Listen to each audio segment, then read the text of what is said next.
Le pouvoir de l'attention est l'émission d'un courant conscient d'électrons du feu sacré qui forme un pont ou un conducteur formé par la propre vie de l'émetteur, pont à travers lequel la substance, le rayonnement et la qualité de ce sur quoi l'attention est posée circulent en retour. Plus simplement, si vous maintenez votre attention sur une chose, inerte ou vivante, vous allez pomper en retour la qualité de cette chose. Cela est un fait, quel que soit le niveau de conscience de la personne. Dès que nous sommes en état de veille, nous portons notre attention librement sur une grande quantité de choses, de problèmes, de personnes ou de projets. Dans ce dernier cas, l'attention se fixe sur des visualisations du but à atteindre. Nous pouvons dire que notre attention intime est notre vraie seule liberté. Et c'est pourquoi les pouvoirs humains ont toujours cherché à conditionner l'attention des masses. Mais dans la recherche spirituelle sincère, l'étudiant essaye de réorienter son attention en la libérant des conditionnements et en l'orientant vers notre magnifique soi-présence, qui ainsi va nous apporter tous ses bienfaits. Je peux en témoigner directement, c'est parce que, de mon côté, j'ai porté mon attention de mon mieux vers ma présence, mon soi véritable, en visualisant son corps majestueux blanc et lumineux, que j'ai reçu de nombreuses bénédictions de la vie. Bien sûr, j'ai pratiqué mes appels régulièrement matin et soir durant des années, des décennies, mais il est aussi important, en parallèle, effectivement de maintenir l'attention vers la présence dans la journée dès que l'on peut le faire. J'ai déjà parlé de la gratitude permanente, parce que cette attention spéciale vers la présence devient, avec les années de pratique, tout à fait naturelle. Et cela nous protège de ce monde de limitations indescriptibles. L'attention forcée vient de l'ego, tandis que l'attention naturelle, déconditionnée, vient du cœur. Ainsi, une personne qui recherche l'éveil va tenter de trouver l'attention naturelle du cœur, ou la vigilance du cœur, si importante pour éviter un réendormissement de la conscience. La vigilance humaine conditionnée, que nous avons tous pratiquée à l'école, nécessite un effort fourni par la conscience extérieure, qui va forcément se relâcher. C'est le monde de la dualité, l'effort, puis le repos, puis à nouveau l'effort, etc. Dans notre centre le plus intime, le centre du cœur, nous pouvons trouver une vigilance d'amour sans effort et permanente. Cela demande bien sûr un entraînement sur des années de pratique. Si par exemple, vous ne savez plus où vous avez laissé vos clés, c'est qu'à cet instant, vous étiez en relâchement d'attention. Et automatiquement, vous allez faire un effort pour vous rappeler ce que vous en avez fait. La personne en recherche d'éveil va commencer la journée par une attention naturelle vers sa présence en méditation, puis ensuite elle va rester dans une forme d'hyperconscience, comme si la vie était un miracle permanent. Je prends plaisir à me laver, à me vêtir, à faire mes appels du matin, mon attention étant toujours centrée dans le cœur de ma présence. Avec le temps, il va se produire un phénomène assez étrange. Nous aurons la sensation de ne plus être vraiment là.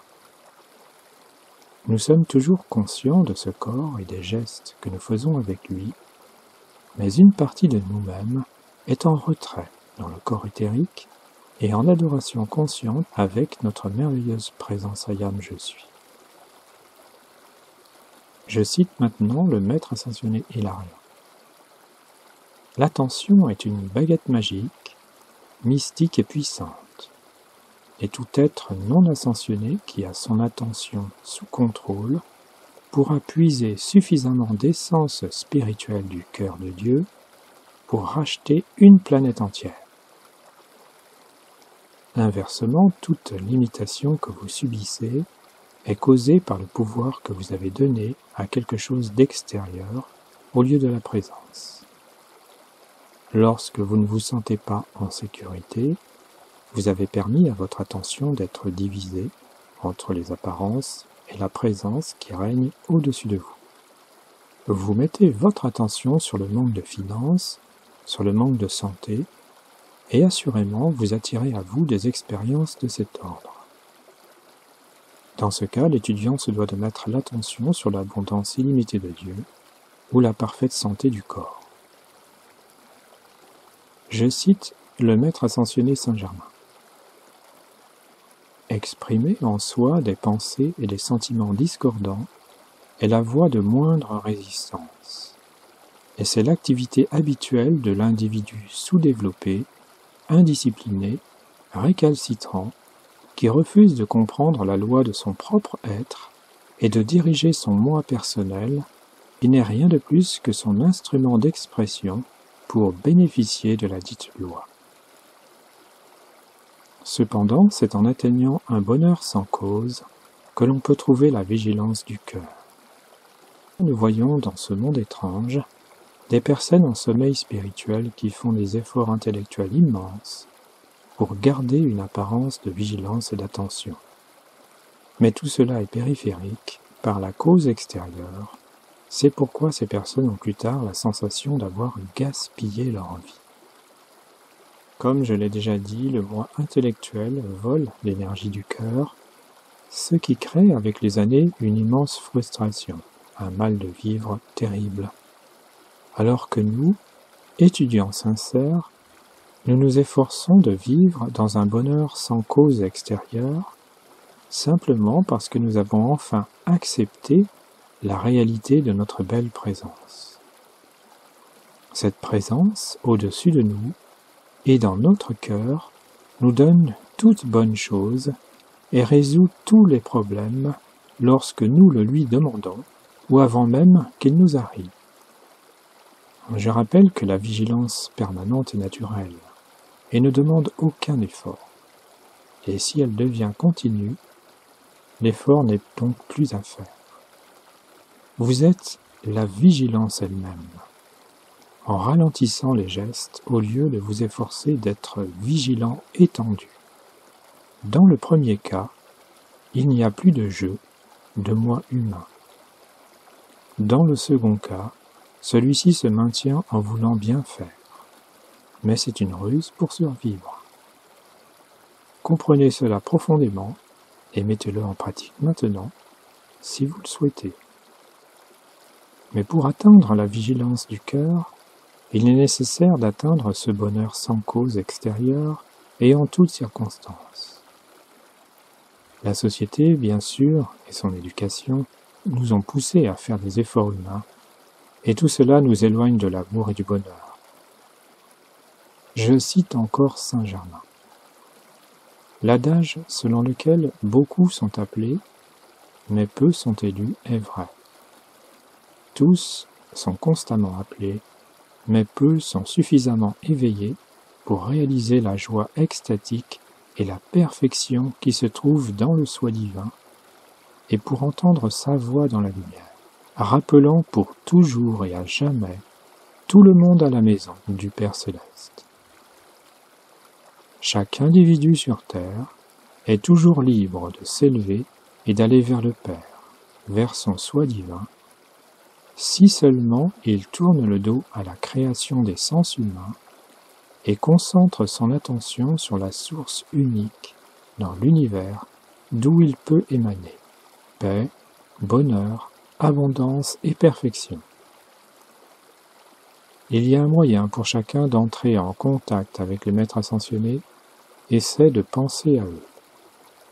Invoquez-les et vous verrez qu'ils répondront à tous les appels avec leur propre présence d'amour.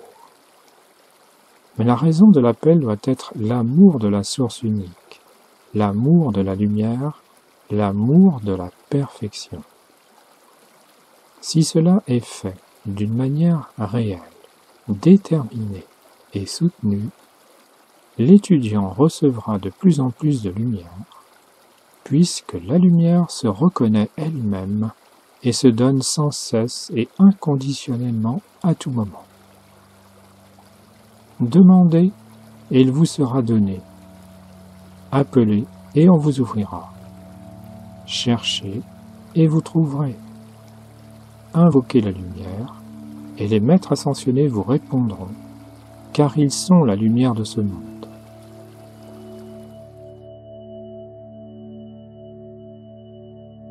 Je vous remercie. André Riviera pour contemplativeart.com